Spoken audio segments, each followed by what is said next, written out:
Alright everyone, time for the last video today, and this is Obsession.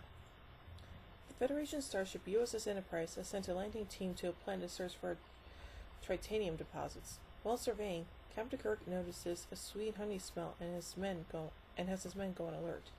He tells them to scan for dichronium and immediately fired anything that looks like a gaseous cloud. The landing party fans out to explore. One crew picks up a signal but loses it, at which point they are attacked.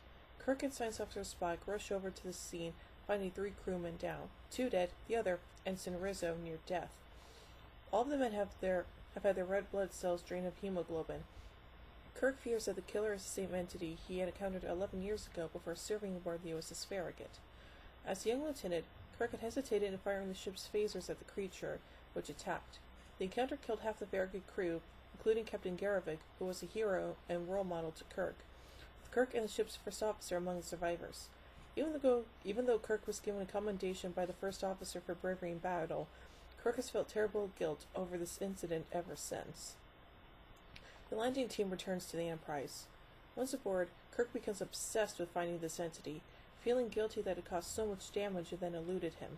He thus ignores his priority orders to rendezvous with the USS Yorktown to transfer urgent medical supplies destined for Theta 7, until Chief Medical Officer Dr. McCoy can confirm the cause of the men's deaths. Kirk tells him to reference the Farragut's medical logs. On the bridge, Kirk and Spock look for a gaseous entity that is able to conceal itself and pass through solid matter. Kirk calls one of the security officers, Ensign Garavik, to the bridge. The ensign's father was the commanding officer of the Farragut and lost his life to the entity. Kirk believes Garavik's son will be as driven to find the creature as he is, and assigns him to the next landing party to hunt the entity down. Kirk orders his landing party to fire at the entity as soon as it is spotted. The team spreads out, and Ensign Garavik encounters the creature. He aims his phaser but hesitates, becoming frozen with fear as his partner is killed. The creature moves off just as Kirk arrives. Back on the Enterprise, Garavik admits that he hesitated before firing his phaser and is confined to quarters. McCoy confronts the captain on his reckless obsession over the creature. Kirk justifies his actions by maintaining that the creature is an intelligent predator and a serious threat to inhabited worlds. McCoy backs off as Ensign Chekhov reports that he is tracking the cloud creature moving away from the planet. The landing party returns to the ship. Kirk orders a pursuit of the cloud at warp 8.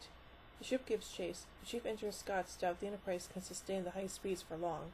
Kirk orders a reduction of speed, and the entity slows as well. Kirk orders battle stations as the entity cloud comes into range and gives the order to fire their weapons. The phasers and photon torpedoes pass through the being. Not only do the weapons have no effect, but neither do the deflector shields. The creature passes through the ship's hull and into the ventilation system. The creature exits the vents and kills 2 crewmen. As Kirk, McCoy, and Spock discuss how to respond to this invasion, Spock explains that he now concurs with Kirk's concern about this creature.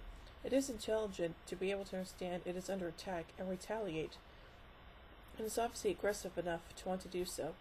Kirk orders Scotty to close all vents and flood the system with radioactive waste to see it can affect the creature. With those orders given, Spock also informs Kirk that since the creature cannot be harmed with conventional weapons, Kirk has nothing to regret about the early encounter on the Farragut. Firing immediately back then would have made no difference. Kirk suggests that Ensign Garavik needs to be told that.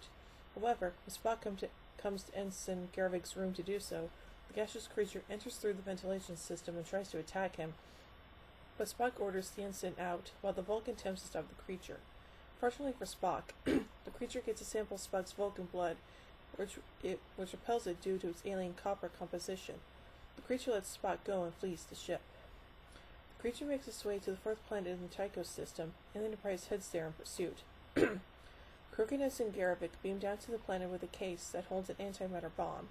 The 2 lure the creature with blood from the ship's medical supply, but it gobbles the bait before they can lead it to the bomb. Kirk uses himself as bait and remain behind to detonate the bomb. He orders Garavik back to the ship, but the officer refuses to abandon his captain. The 2 ready the bomb as the creature draws near. With the creature ready to envelop him, Kirk and Garavik beam away and the antimatter bomb explodes, annihilating the entity. Safe aboard the ship, Kirk takes Garavik aside to thank him and tell him about his father, Captain Garavik. Whew, well, some pretty heavy stuff going on in that story, huh? But still, pretty enjoyable overall. So, I give Obsession 3 warp cores out of 5. Well, join me next time as we encounter. Well, join me tomorrow as we encounter the wolf in the fold.